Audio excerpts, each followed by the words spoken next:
लखनऊ से है। हर्षा हॉस्पिटल में बच्चे की मौत का मामला सामने आया। मामले में सीएमओ ने 3 सदस्यीय समिति बनाई है। सीएमओ ने अस्पताल से इलाज से संबंधित रिकॉर्ड मांगे। मैनेजर पर खुद इलाज करने का आरोप लगा था। डॉक्टर की अनुपस्थिति में इलाज करने का आरोप है। पूर्णिया बंधा रोड स्थित पे हर्षा हॉस्पिटल है, जिसका ये पूरा मामला बताया जा रहा है।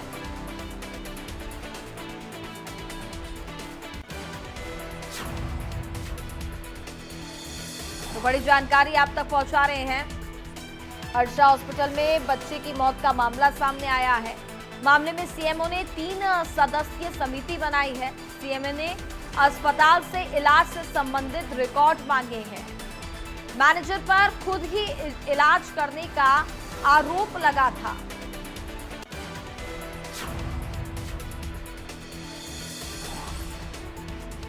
ज्यादा जानकारी के लिए सिद्धार्थ प्रताप सिंह हमारे सहयोगी इस वक्त हमारे साथ लाइव जुड़ चुके हैं। सीधे उनके पास चलेंगे। सिद्धार्थ, हर्षा हॉस्पिटल से जो ये पूरा मामला यहाँ पर सामने आया है, एक घोर लापरवाही देखी गई है, जिसके चलते एक बच्चे की जान चली गई है। अस्पताल प्रबंधन का पूरे मामले पर क्या कहना है? बच्चे के परिजनों का क्या कहना है? क्या कार्रवाई की जा रही है?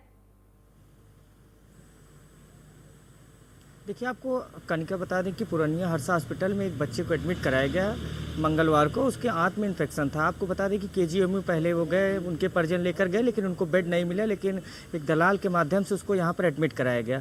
और सबसे बड़ी लापरवाही ये निकल कर सामने आ रही कि डॉक्टर नहीं मौजूद थे, लेकिन उसका इलाज करते रहे, फ़ोन से उसका इलाज करते रहे। परिजन लगातार ये कह रहे हैं कि फ़ोन से लगातार उसका इलाज करते रहे। बड़ा सवाल ये उठता है, फ़ोन से कौन सा इलाज होता है? परिजन ये लगातार सवाल करते रहे, लेकिन वो बस एक ही चीज़ कहते रहे, आप पैसा जमा करते रहिए, हम इलाज कर रहे हैं। कैसा इलाज किया जा रहा था कि फ़ोन से लगातार इलाज किया जा रहा था। इस मामले को लेकर फिर पुलिस से शिकायत की गई। पुलिस मौके पर पहुंची, लेकिन सुबह बच्चे की मौत हो गई। मौत होने के बाद परिजन अब लगातार ये आरोप लगा रहे हैं कि डॉक्टर्स नहीं मौके पर मौजूद थे, ना डॉक्टर था, ना कोई था।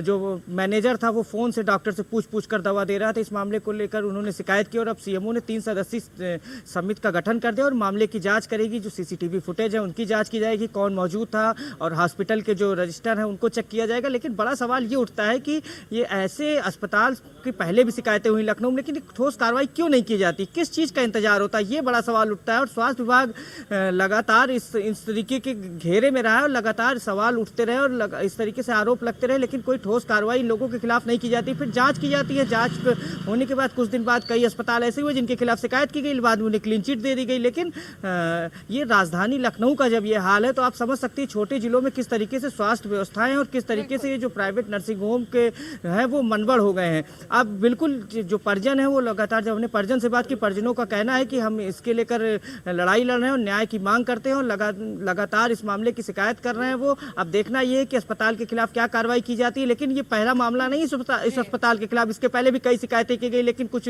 ठोस कार्रवाई नहीं की गई, इसलिए लोग मनबड़ हो गए। लेकिन अब देखना ये है कि जिस तरीके से सीएमओ का कहना है कि हम मामले की जाँच कर रहे हैं, 3 सदस्यीय समिति का गठन कर दिया गया और जल्दी वो रिपोर्ट देगी। रिपोर्ट आने के बाद इस बात कठोर कार्रवाई की जाएगी और सबको इंतजार है उस रिपोर्ट का और कार्रवाई होनी चाहिए। ऐसे अस्पताल हैं जो इतने मनबड़ हो गए।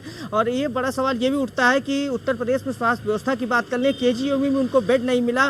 बेड न मिलने के बाद देखिए वहाँ लगातार ये कहा जाता है कि हम दलालों के खिलाफ चिन्हित कर रहे हैं, चिन्हीकरण कर कार्रवाई करें। किस तरीके से आप कार्रवाई करें? सवाल ये उठता है। वो दलाल जो है वो कुछ अस्पताल है वहाँ पर उनकी सेटिंग है, वहाँ पर ले जाकर लोगों को एडमिट करा दिया जाता है। ये बच्चे का मामला है। इसके पहले भी कई इस तरीके से केजीएमयू के बाहर लगातार इस तरीके से लोग घूमते रहते हैं और वो प्राइवेट अस्पताल से उनकी सेटिंग्स है और ले जाकर वो एडमिट करा देते हैं। तो कहीं ना कहीं अब देखना है, जिस तरीके से परिजन आरोप लगा रहे हैं, अब देखना है किस तरीके से क्या कार्रवाई की जाती है। लेकिन हर्षा कहीं ना कहीं इस तरीके की घटनाएं रुकनी चाहिए और केवल जांच तक मामला नहीं सीमित रहना चाहिए।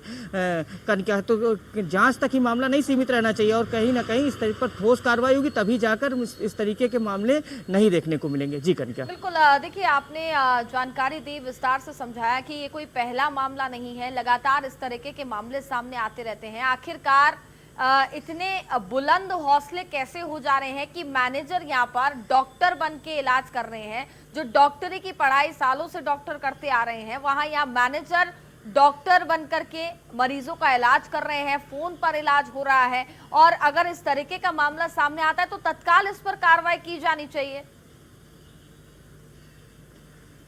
और बिल्कुल सही करें, कोई इसमें जांच इतनी लंबी कोई जांच की आवश्यकता नहीं है, जांच कर लीजिए। एक आप 24 घंटे में आपको पता है सीसीटीवी फुटेज है, इलेक्ट्रॉनिक सब माध्यम से आप जांच कर लीजिए, जांच के बाद सब कुछ साफ है। परिजन आरोप लगा रहे हैं, वो तो फोन से कौन सा इलाज होता है ये बड़ा सवाल उठता है। पुलिस भी मौके पर गई थी, पुलिस कहीं ना कहीं परिजन यही तो लगातार ये सवाल कर रहे थे, जो वहाँ अस्पताल प्रबंधन के लोग थे उनका कहना है कि उनकी लापरवाही से ये मौत हुई है और पूरी तरीके से हाथ में इन्फेक्शन हुआ था।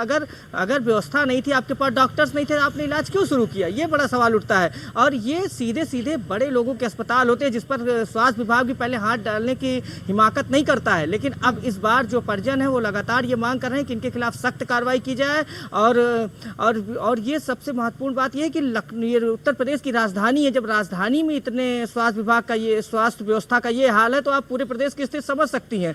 सरकार लगातार ये दावे करती है कि हमने सब कुछ ठीक कर दिया है, बेड हो गए हैं, तो ये कहीं ना कहीं ये भी सरकारी व्यवस्था पर भी सवाल उठ जाता है कि जब वो परिजन गए थे, परिजन खुद कह रहे हैं कि हम बेड के लिए गए थे केजीएम, लेकिन उन्हें बेड तक नहीं मिला। तो कहीं ना कहीं अब देखना ये है कि इस लचर व्यवस्था को में सुधार कब होता है और जो ये ऐसे अस्पताल हैं इनके खिलाफ कब सख्त कार्रवाई की जाती है। और ये छोटे बच्चे से जुड़ा मामला आप समझ सकते हैं, परिजन अब लगातार ये मांग कर रहे हैं कि इस मामले की जांच की जाए और कठोर कार्रवाई की जाए। और क्या कार्रवाई की जाती है, क्या एक्शन यहाँ पर लिया जाता है। मुख्यमंत्री योगी आदित्यनाथ तो पूरे निर्देश यहाँ पर स्वास्थ्य विभाग से जुड़े जारी कर देते हैं, लेकिन जो अधिकारी वहां पर मौजूद हैं वो किस तरीके से लापरवाही बरतते हैं, किस तरीके से मुख्यमंत्री के जो निर्देश होते हैं उसकी अनदेखी करते हुए नजर आते हैं। और अब देखना होगा कि इन पर क्या कार्रवाई की जाती है। बहुत बहुत धन्यवाद आपका तमाम जानकारी हम तक पहुंचाने के लिए।